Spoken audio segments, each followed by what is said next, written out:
Hey friends, and welcome to the Girl Means Business podcast. I'm your host, Kendra, a photographer and educator on a mission to help you find your passion, power, and purpose through entrepreneurship. So let's jump right into today's episode because this girl means business. As the mom of two daughters, I am constantly amazed at just how different they are. What works for one doesn't always work for the other. And the same is true in our business. What works for one business may not work for your business. So while it's great to buy into courses and programs and read blogs and listen to podcasts, you have to understand that not everything that works for another business is going to work for your unique brand. And here's why. Because you are not the same as everybody else. You have your own unique style and personality that you bring to your brand. So how do you know what's going to work in your business? A great place to start is having an understanding of who you are, your personality, and how that impacts your marketing plan for your business. So to help you determine that, I've created the Boss Babe Personality Quiz. It's a short, fun little quiz that will not only give you the type of boss babe that you are, but it's also going to give you a unique marketing plan specific to your personality type. Sarah took the quiz and learned that she is a side hustler. She is building a business in between other responsibilities. And for that reason, her focus needs to be on automating her marketing to make it as simple as possible, scheduling things out and having things in place that will run for her without her having to lift a finger. When Katie took the quiz, she determined that she was a go-getter. She is somebody who is going to hit the ground running every single day. And for that reason, her unique marketing plan included multiple marketing strategies, such as sales funnels, email marketing, and an extensive social media marketing plan as well. If you're ready to find out what your Boss Babe personality is and get your unique marketing plan, head to girlmeansbusiness.com/Boss Babe quiz. That'll also be linked down in the show notes so you can easily click the link and take the quiz. All right, guys, back to today's show.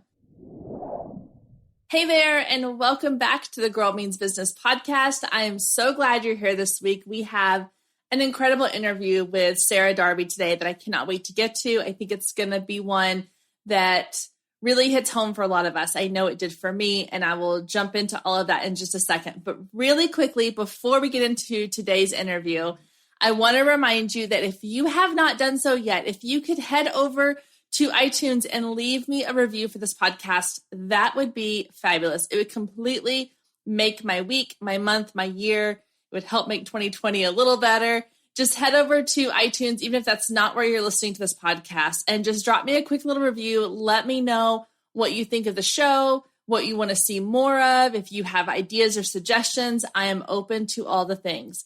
And so head over to iTunes, leave me that review, and then come right back here and let's get into today's interview. So I'm really excited for today's interview. I'm chatting with Sarah Darby, and we are talking about what season of life you find yourself in.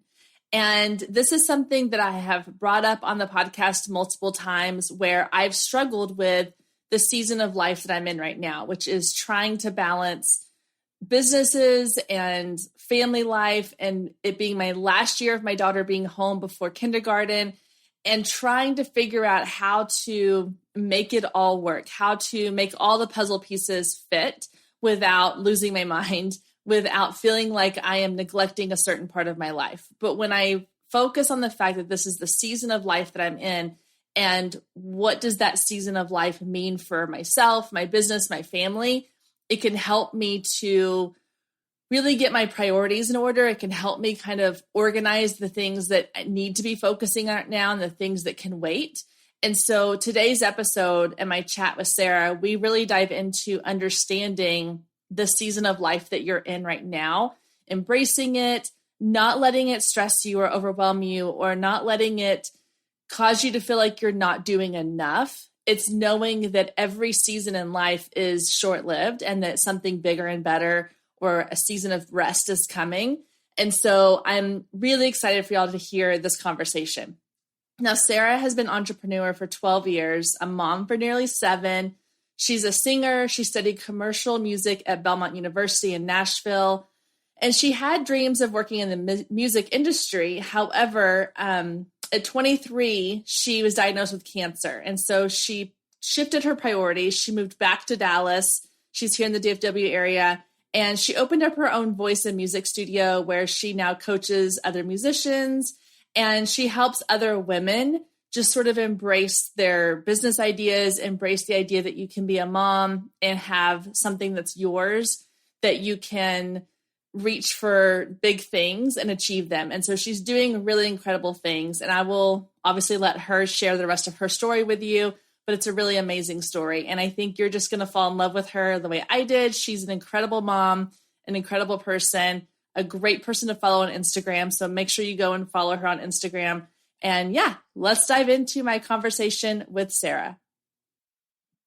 All right, guys, I'm here with Sarah Darby. I'm so excited to chat with you today. Hi, Sarah. Welcome to the show. Hi, Kendra. I'm so happy to be here. Well, thank you for joining us. So I want to start with letting everybody know who you are, what it is that you do, and kind of tell us your journey. How did you end up in the position you're in now? Absolutely. Well, like you, we have a couple things in common. Number one, we're both Texans.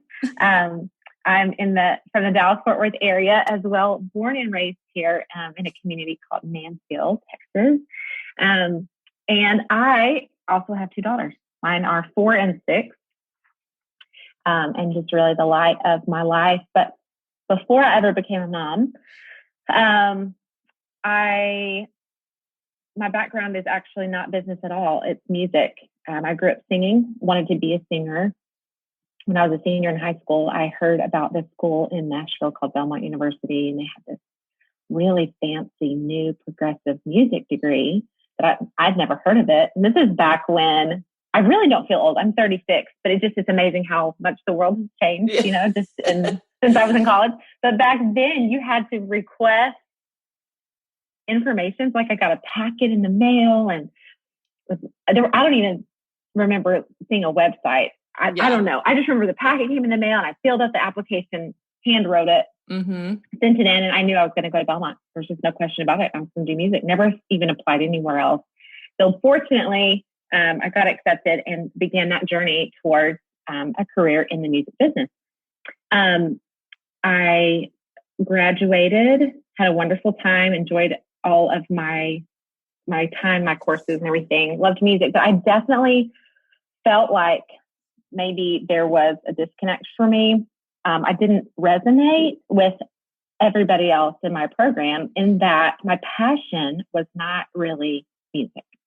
I enjoyed it. I was talented. I was a good singer. I was a great performer. Something was not totally connecting for me when I considered the future. So I definitely tried to explore a career in the music business, but just did the normal hustle thing, the thing that you do when you get out of college, worked multiple jobs and sang when I could and all that stuff. But out of the blue, when I was 23, exactly 1 year after graduation, I was diagnosed with non-Hodgkin's lymphoma.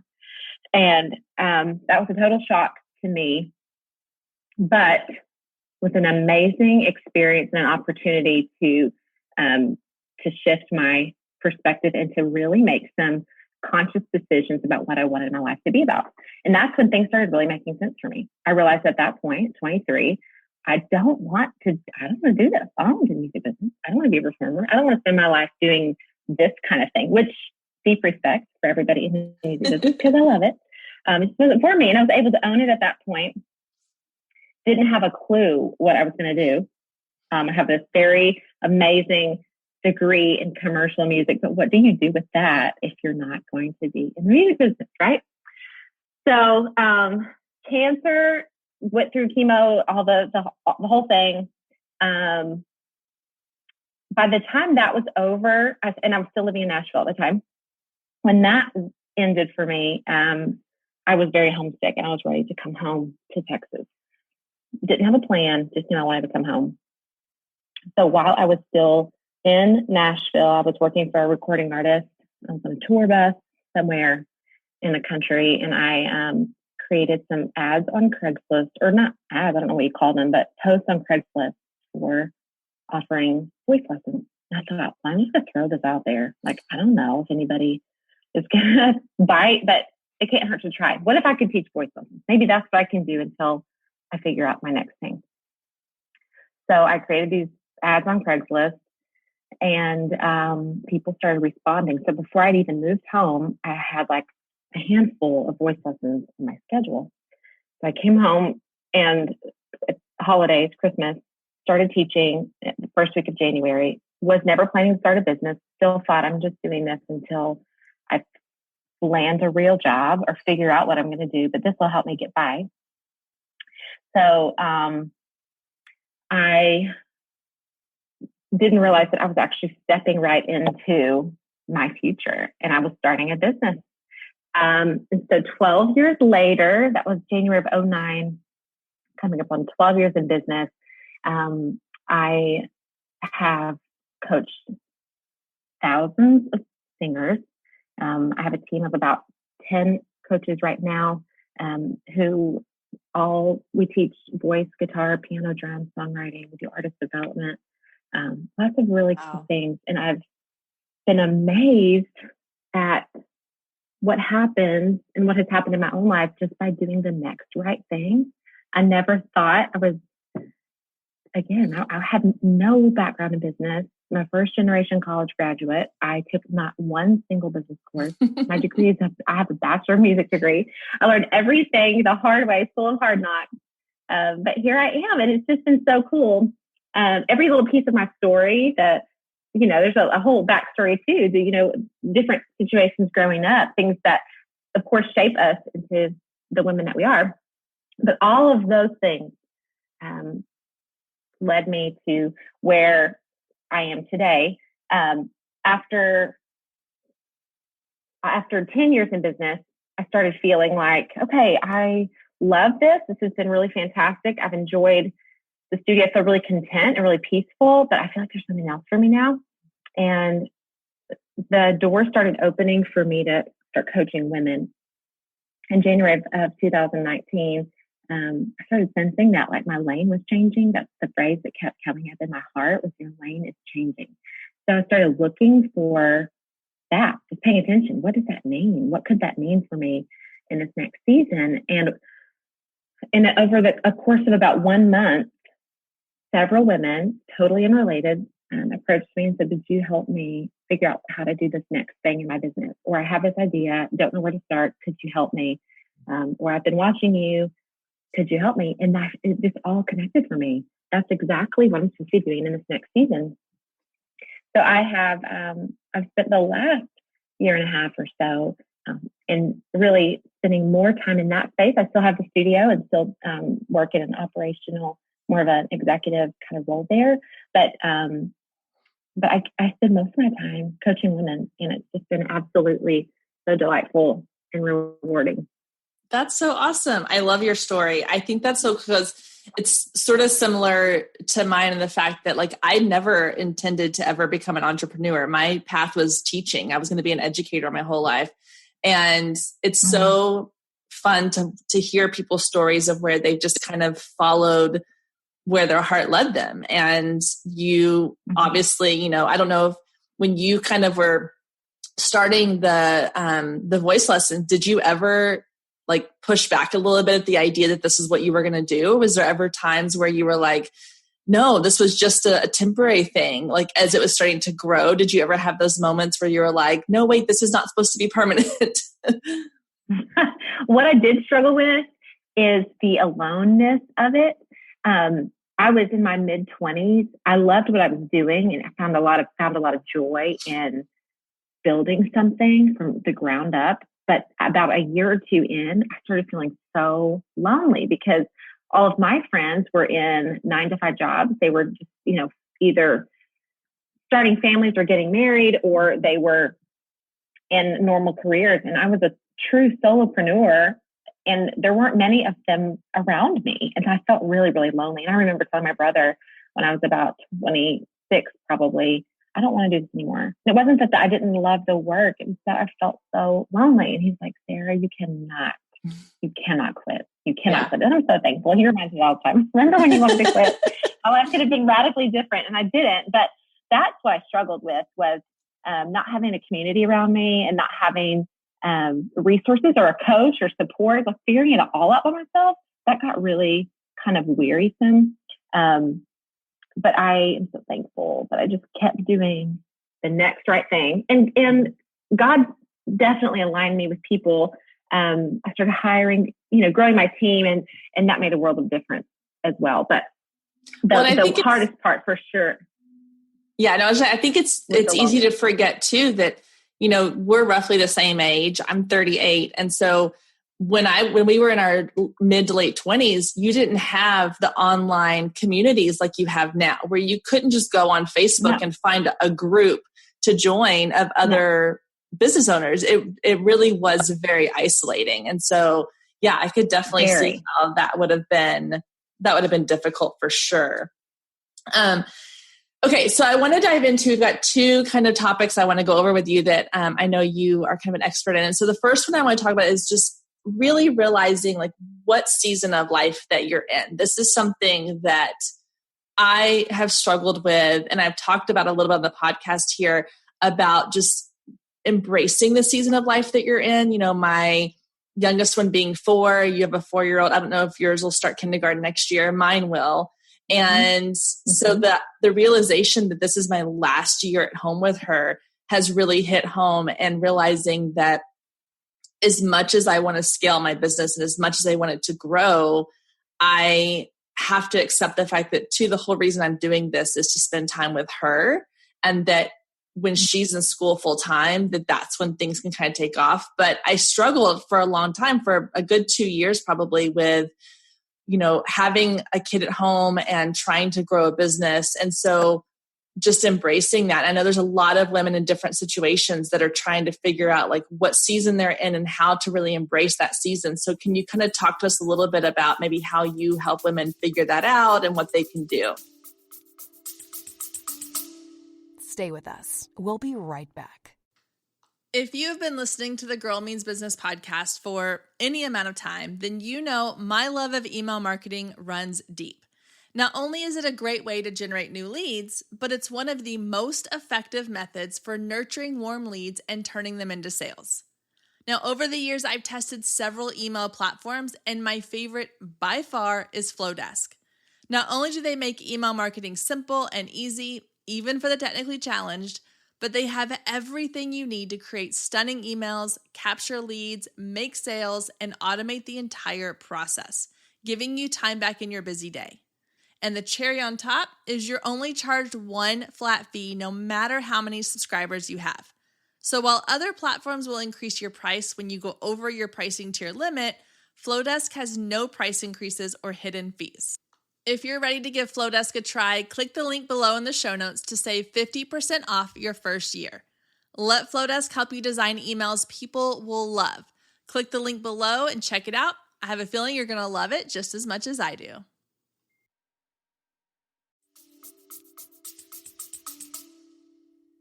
Absolutely. This really came into focus and perspective for me after my second daughter was born. They're about 3 years apart. I really thought that I had, before she was born, I thought I had the mom thing locked down. I felt real confident. My first baby, I've been at this for almost 3 years. We had a really good thing going on. This is not going to be a big deal. We're just going to add this second little girl into the mix. And just, I had the balance thing kind of figured out, and the work, like my work schedule and childcare and all the things, just really felt pretty confident.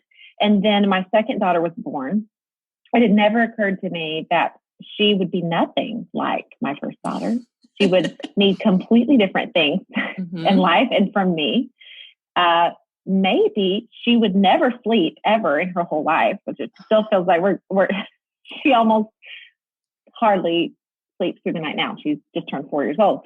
So it was so difficult. And I found myself a couple of weeks in, and I could tell that this was not what I was expecting. And I was really wrestling with that. My expectations were unmet, and they were also unrealistic. Didn't know what to do about it. Felt so much resistance to everything. Everything was hard. I'm still trying to work hard, run this business super hard, do it from home, do it from my phone, do it from the couch, do it from the nursery, whatever. Go to the office when I can, bring her with me, bring both of them with me. It was just a cluster every day. And I was so exhausted and then resentful. And what really bothered me was that I felt like I was resentful toward everyone in my family, including this tiny baby and myself. And I couldn't really identify why. I knew rationally it's no one's fault, but this is terrible. And I hate all of this. This is not what I was preparing for. And I was very prayerful going into, when she was a few months old, going into the next year, 2017, and thinking about goal setting is really important to me. I love January 1st, that whole like start fresh thing, setting new goals. And I felt really confused about what to even plan for. At that point, I had accepted that I know nothing. Let's just go back to you know nothing about being a mom. And you know nothing about business. You know nothing about how to do this, Sarah. Why even bother setting goals or trying to make plans for a new year? And in a very gentle way, I felt like God said, surrender to this season. Just surrender to this season that you're in. And it made perfect sense. I knew exactly what that meant because up to that point, I was resisting everything, trying to force everything, trying to force my agenda, my plans. I'm still trying to grow as a professional, as a person, trying to keep all these balls in the air, and was exhausted. Not to mention, on a human level, I was not sleeping. I mean, I'm sure that I probably wasn't eating good. Just all the normal things that you do to take care of yourself were not happening. So I accepted for the first time that this was not a season of growth for me. This was not a season of growth in my business. This was not going to be a season of growth in my personal life. This was going to be a season where we survive and we figure out what it looks like to be a family of 4 and what it looks like for me to be a mom of 2 kids who are totally different and need totally different things. And I'm telling you that so much peace came over me when I made that connection and embraced where I was in that moment. Really, really important. So over the next few years, now that was 4 years ago, I have seen that over and over in my life. And I see that in women, all of us, we have seasons. That is just how the world was designed, is designed. It's how the world turns, seasons. Sometimes new things come when the actual literal season is changing. Like right now, we're coming into fall. I don't know when this is going to air, but fall is upon us. And there's a newness in that. There's always a newness in spring. I think those are the 2 times for me where I feel like kind of like a new energy. But sometimes it's different times as well. And when we don't pay attention and we ignore our energy, when we ignore our needs, we ignore what our self is saying and asking for, we feel all the things that I mentioned: resentment, frustration, exhaustion, burnout, depressed, and we can't figure out why. And I think most of the time we're operating outside of our true selves and without an acknowledgement of the season that we're in. So how do you name your season? Well, number one, here's a magic question that I actually ask myself this on a regular basis, not just about seasons, but this is a great place to start. What is not working for me right now? So when you feel like frustrated about anything or that resistance about anything, ask yourself that question. Wait for the answer. What's not working for me right now? If you find that the answer that comes to you can be pointed to, I am trying to live in I have expectations that are unrealistic, unreasonable, and are unmet. Maybe it's because I need to take ownership of the season that I'm in. I'm this last year been navigating a new personal challenge. I'm actually going through a divorce, and everything about that has been new for me. So the spring there's part of life too that's like, you don't have a choice. We Right. still have to get up. There's certain things we have to do. We have to work. I have to make money. I have to take care of my kids. That's not a season. That is like just a requirement for living.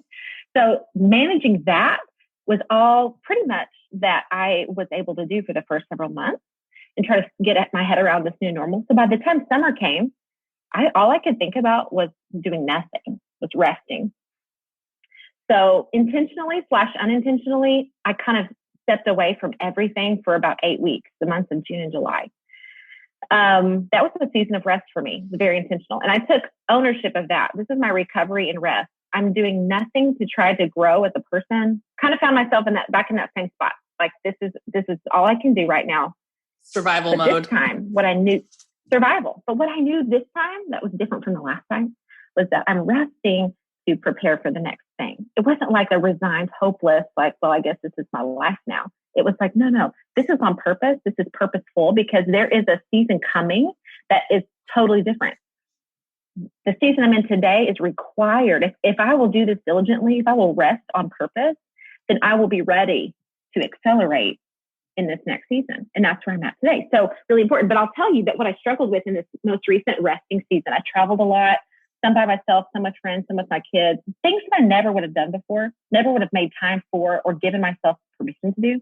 I struggled at the beginning with the permission part because I thought, what would people think about me if they knew how much playing I was doing, how much resting, how much time off I've taken or whatever? What would people think? And it bothered me that I even cared, but it totally bothered me. Like I almost canceled a trip because I just couldn't. I just felt so wrong. I felt so guilty because that's not been my normal, right? Yeah. And instead, I wrestled with this and thought about it. I talked to a couple of people and they were like, why do you think you feel that way? And I'm like, I don't really know. It just feels so strange. I think I'm afraid that people are going to go, oh, must be nice. Good for her. Must be nice to be able to do that, to take another vacation or whatever. And then I thought, no.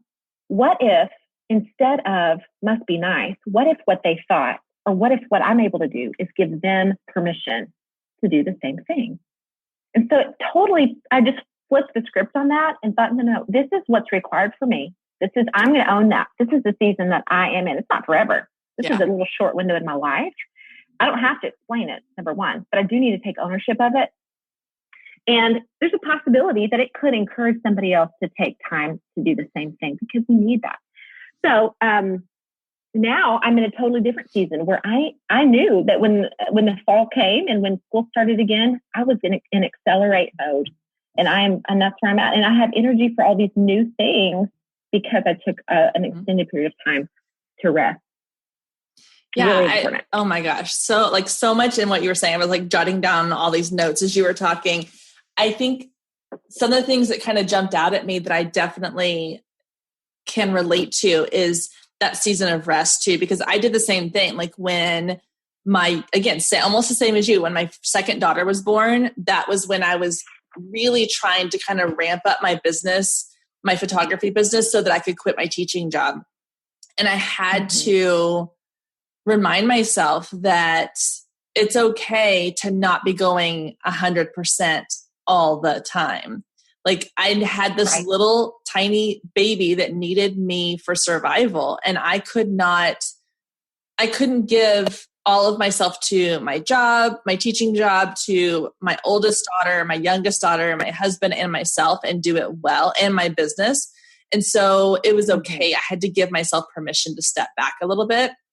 And the same thing has happened this past summer, and it was kind of forced on me with the whole quarantine and everything kind of slowing down, and with my local business not being able to really go out and promote or shoot. And that season, it revitalized me so that now I can hit the ground running, with everything that I have. And I like that you said too, like give yourself permission to do that, but don't feel guilty.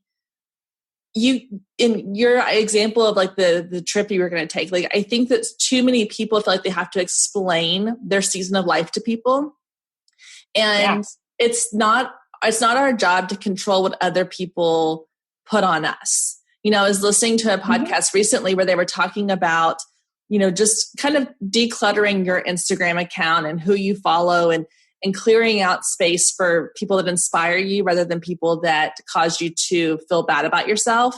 And in particular, this one lady was talking about, there was an account that she followed.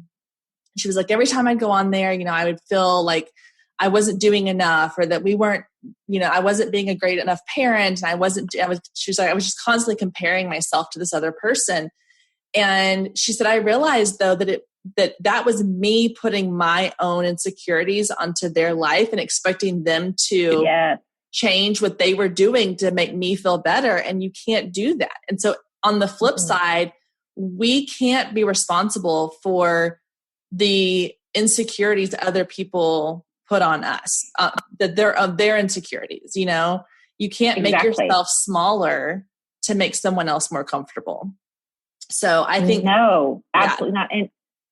And if you find yourself saying that about somebody else, then that's a really, really good indication that maybe what you actually need is rest.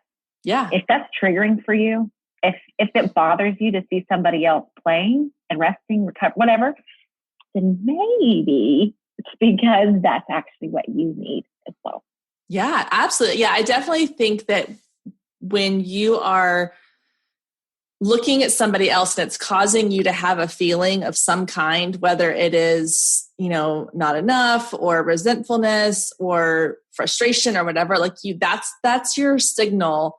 That's your little flag that gets raised that says, hey, ding, ding, ding, it's time to start looking inward and figure out why. Why is this making me feel that way? Yeah, I completely agree. And I also like what you said about the expectation versus reality. I think that I know for me, going into the different seasons of my life, I always have these expectations of what it should be or what it should look like versus the reality of it.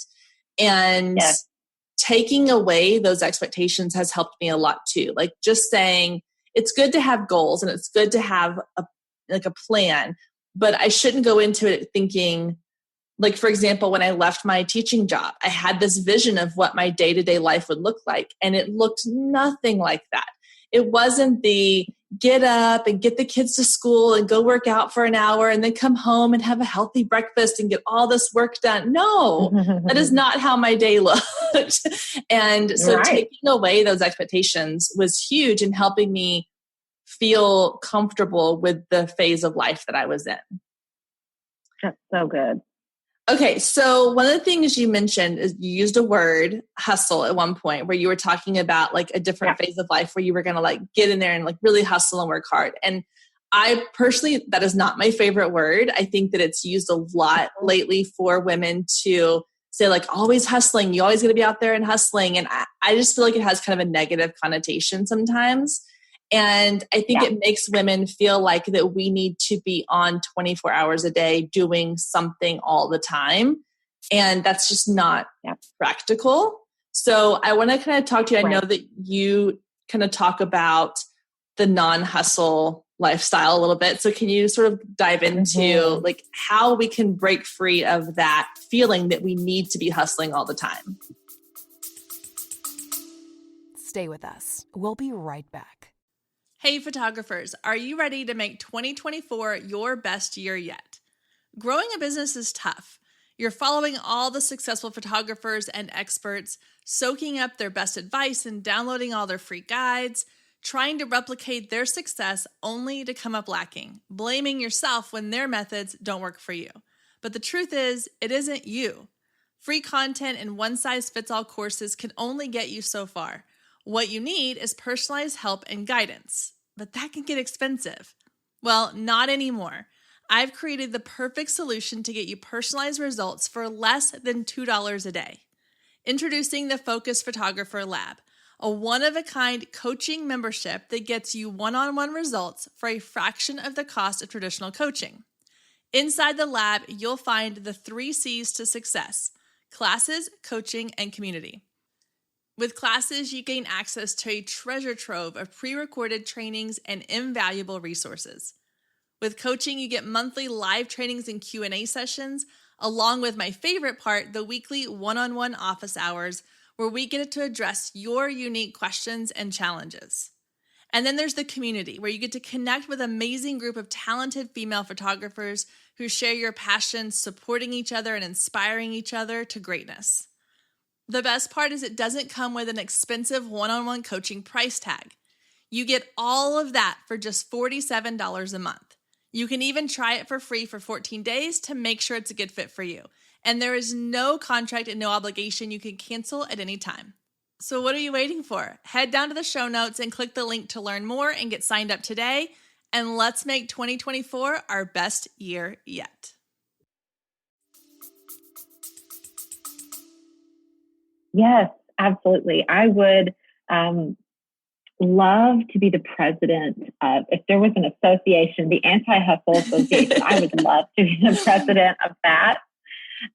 Because I have found in my own life, and I think it really, it was mirrored, it has been mirrored in the work that I've done with women over the last couple of years, that most women are really exhausted. And I think there's a lot of different variables there. But part of it, especially if you are an entrepreneur or you're wired that way, or you want to be an entrepreneur, it's very hard to find balance. It's what everybody wants. We're all looking for balance. And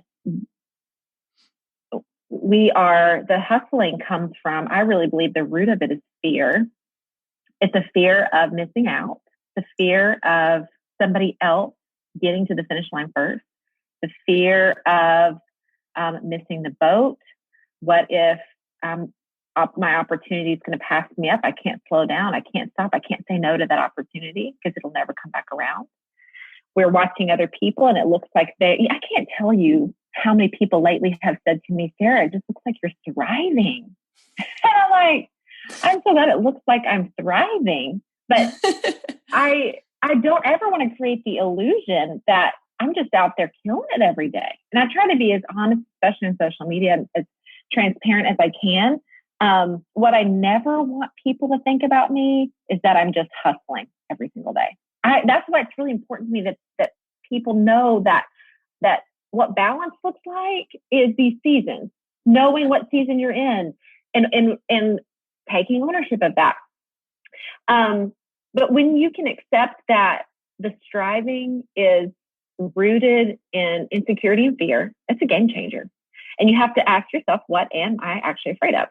What am I afraid of? And a lot of times it's related to any number of those things that I just mentioned. But there is a better way, and it's peaceful productivity. And in this last year, as I've been working with women, again, one-on-one and in groups, two things that come up over and over and over, it's almost universal, I would say, that women are looking for is balance. They want to know how to balance it all, like work and home, and they want to do it really well. And they don't want to let anything slip, anything slide. I want to be on top of my work because I'm passionate about that. I know that I have gifts to share with the world, but then I know that I have this precious family and I want to serve them well. Women who have families to take care of. The other thing that women are looking for is permission to do the thing that's in their heart. They're so afraid of, what if, am I allowed? And I don't mean like they have dominant husbands or dominant partners or something I'm not talking about that. It's like this innate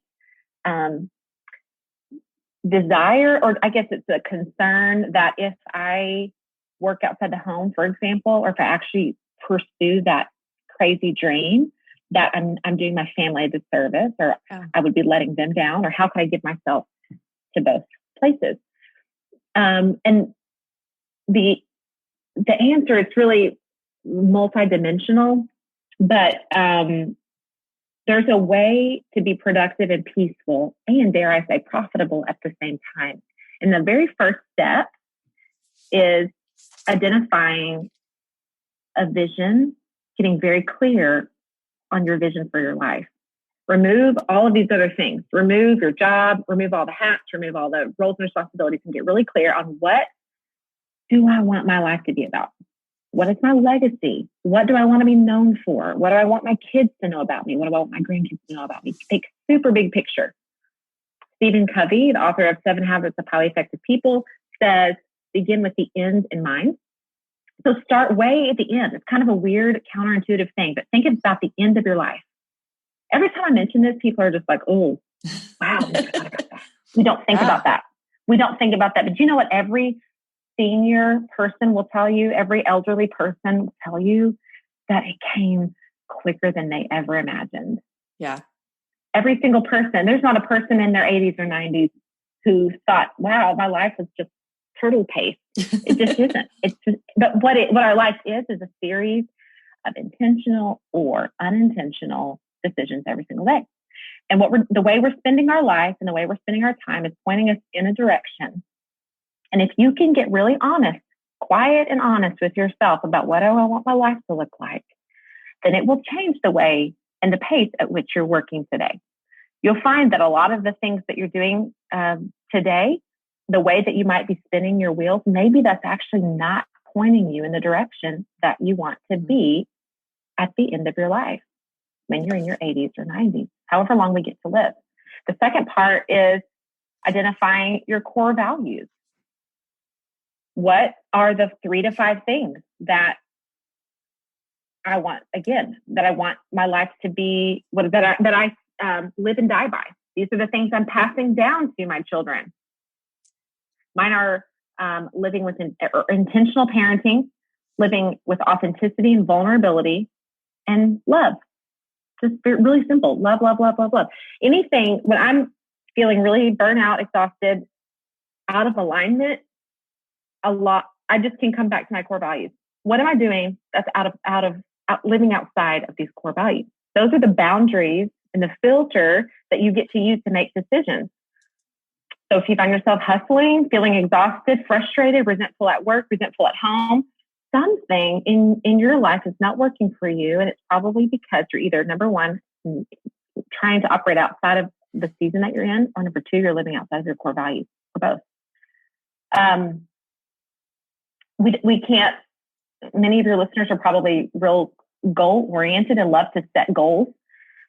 But if your goals are not connected to the big picture, if your goals are actually not connected to your core values, they're good goals, but they're somebody else's good goals. They're not for you.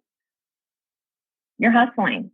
You're trying to make things work that aren't for you.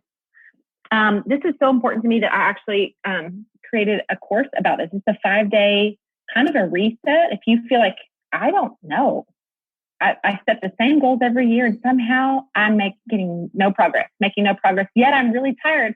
Or like I work really hard every day and I don't know what I did all day. I couldn't even tell you, but I know I was busy all day or all week or all month or all year. This is a crazy year, but I don't feel like I did anything. Well, you need to get back to what matters. So this course is just 5 days. It's for women to figure that out. And sometimes, dare I say, maybe in every season that we're in, maybe we need to get back to the basics.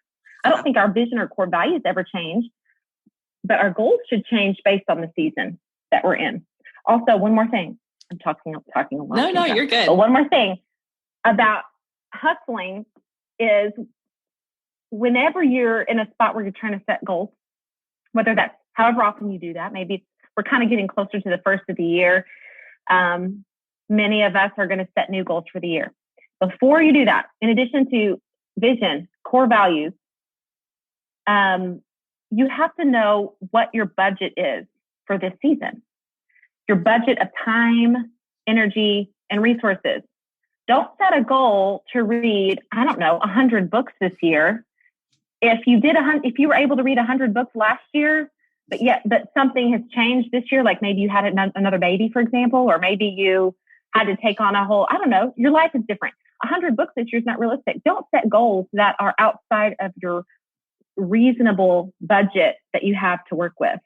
If you know that you're operating on very limited capacity, energy-wise, make sure that your goals are really in alignment with that, because there's nothing more frustrating than feeling like you're failing when you were never going to be successful at that particular thing. Anyway, how unfair. And we do this to ourselves constantly. So being mindful of and acknowledging kind of goes along with the season. Acknowledge the budget that you have to work with in this season. I love that. I love the idea because, a lot of times you say budget, the immediate thought is, well, financial budget. What do I have to put into my business? But I love the idea of your time and your energy and your resources being your budget as well. Because again, using the example of the year that I'm in right now, my time and my energy is going to be a lot less this year than it will be next year when both my kids are in school all the time. And especially like in the last 6 months where we've all been home together. I've had 2 kids and sometimes a husband at home all the time. My time and energy has been limited, and that's okay if you are prepared for that. And you, like you said, you set your standards based on that. I know I'm guilty of this.